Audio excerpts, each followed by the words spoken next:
Hello everyone, welcome to my YouTube channel. आज हम करेंगे एक्सरसाइज 9.2 का क्वेश्चन नंबर 4, 5, 6। इस वीडियो में हम करेंगे क्वेश्चन नंबर 4, 5, 6। नेक्स्ट वीडियो में करेंगे 7, 8, 9 और उससे नेक्स्ट वीडियो में करेंगे हम 10, 11, 12। तो हर एक क्वेश्चन हर एक वीडियो में 3 क्वेश्चन करेंगे। फटाफट से लाइक शेयर कर दीजिए। अगर आप पहली बार चैनल पर सब्सक्राइब कर लीजिए, बताने की ज़रूरत नहीं है, ये सभी जानते हैं।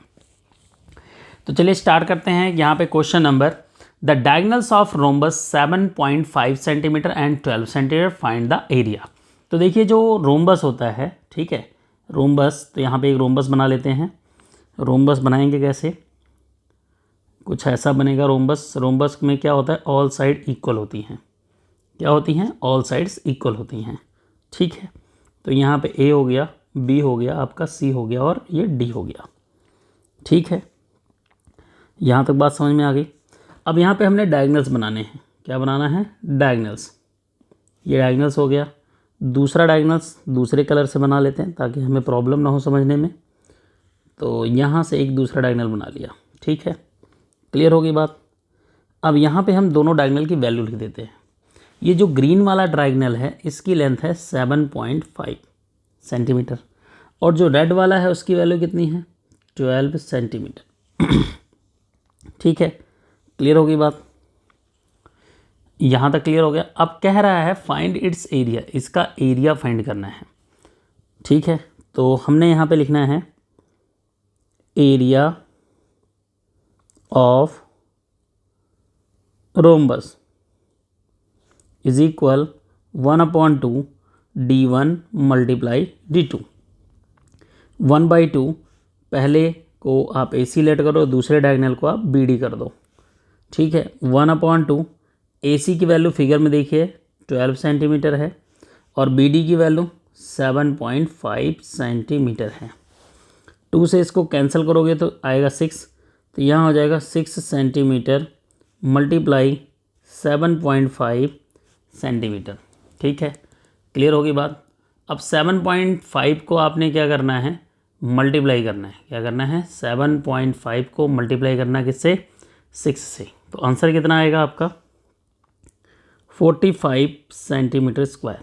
ये आ गया आपका डायगोनल्स, ठीक है। डायगोनल्स क्यों, सॉरी, इसका आ गया एरिया। अब चलेंगे क्वेश्चन नंबर 5। क्वेश्चन नंबर 5 देखने में तो बहुत बड़ा है लेकिन लगेगा बहुत ईजी मेथड से। Find the area of square whose length of diagonal is 10 centimetre. तो सबसे पहले आप स्क्वायर बना लीजिए। क्या बनाएंगे? स्क्वायर बनाएंगे, ठीक है। बना लिया। अब इस स्क्वायर का नाम हम लिख लेते हैं ABCD। इसके डायगोनल की लेंथ जो है ये आपको इक्वल गिवन है, इसलिए एक ही कलर से हम रखेंगे। ये हो गया आपका, एक मिनट, ये आपका डायगोनल हो गया। दूसरा डायगोनल ये हो गया। दोनों ही डायगोनल सेम है इसलिए इसको हम सेम कलर से कर रहे हैं, ठीक है। क्लियर होगी बात। दोनों की लेंथ कितनी है? 10, इसकी भी length 10। Reason diagonals of square are equal. तो सबसे पहले यहाँ लिखेंगे diagonal of square are equal. इनके डायगोनल जो इक्वल होते हैं, ठीक है। क्लियर होगी बात। तो इसका मतलब AC is equal to BD is equal to 10 centimetre, ठीक है। And square is also a rhombus. Square is also a rhombus. तो यहाँ लिखेंगे square is also a rhombus, ठीक है। रोम्बस है।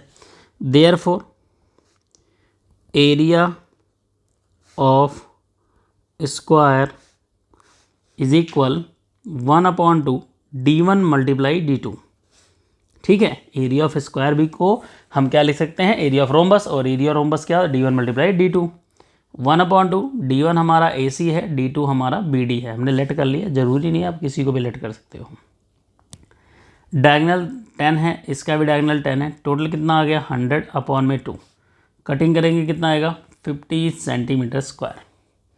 आई होप आपको यहाँ तक क्लियर हो गया होगा। बहुत ही ईजी था, ठीक है। इतना भी कोई डिफ़िकल्ट क्वेश्चन नहीं था ये। चलते हैं क्वेश्चन नंबर 6 की तरफ। Find the area of rhombus with side 8 centimetre and altitude 4.8 centimetre. इसके लिए सबसे पहले आपने क्या करना है, एक रोम्बस बनाना है। रोम्बस बनाने के बाद रोम्बस बना लिया, अब इसका एक एल्टीट्यूड दिखा देना है। एल्टीट्यूड दिखा दिया, यहाँ लिख लिया ए, यहाँ लिख लिया बी, यहाँ लिख लिया सी, यहाँ लिख लिया डी और यहाँ लिख लिया ई। बेस कितना है 8 सेंटीमीटर, कितना है 8 सेंटीमीटर। एल्टीट्यूड कितना है 4.8 सेंटीमीटर, ये हो गया।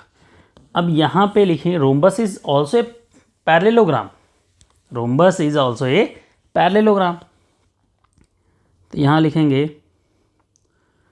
Rhombus is also a parallelogram, ठीक है। Therefore area of rhombus, area of rhombus is equal 1/2, sorry 1/2 लिख रहा हूँ, यहाँ लिखेंगे बेस मल्टीप्लाई हाइट। बेस कितना है 8, हाइट कितना है 4.8, ठीक है। बेस कितना है 8 और हाइट कितना है 4.8, तो 8 × 4.8, ये आपको आंसर देगा 38.4। कितना देगा 38.4, ठीक है। 38.4 सेंटीमीटर स्क्वायर है तो सेंटीमीटर स्क्वायर लगाएंगे, तो मीटर स्क्वायर है तो मीटर, तो यहाँ पे देखिए मीटर में दिया था तो मीटर स्क्वायर हो गया। क्लियर हो गई बात। आई होप आपको ये 3 क्वेश्चन बहुत अच्छे से समझ में आए होंगे, बहुत इजी क्वेश्चन था। अब इसके बाद अगर हम अगली वीडियो में करेंगे क्वेश्चन नंबर 7, 8 और 9, ठीक है। पेशेंस के साथ करना है। 3 क्वेश्चन का मोटिव क्या है, 3 क्वेश्चन का मोटिव ये है कि आपको कोई बर्डन ना हो। 3 क्वेश्चन आराम से आप एक दिन में ईजिली सॉल्व कर सकते हो। अगर आपके पास कोई ट्यूशन अवेलेबल नहीं है तो आपने क्या करना, ऑनलाइन देखना है और आपने 10 मिनट्स की वीडियो में 10 मिनट्स ही लगाने हैं, ठीक है। अब मान लीजिए इसको आप आधे घंटे मैथ पढ़ने के लिए बोला जाता है, तो आप मेरी एक वीडियो को आधे घंटे में जितनी बार हो सके उतनी बार देखिए, ठीक है। उसके बाद आप बताइए रिजल्ट कुछ मिला या नहीं मिला। नेगेटिव रिजल्ट नहीं मिलेगा, आई श्योर पॉजिटिव रिजल्ट मिलेगा, ठीक है। चैनल पर बने रहिए नेक्स्ट वीडियो के लिए। फिर मिलते हैं अगली वीडियो में क्वेश्चन नंबर 7, 8 और 9 के साथ। तब तक के लिए बाय बाय।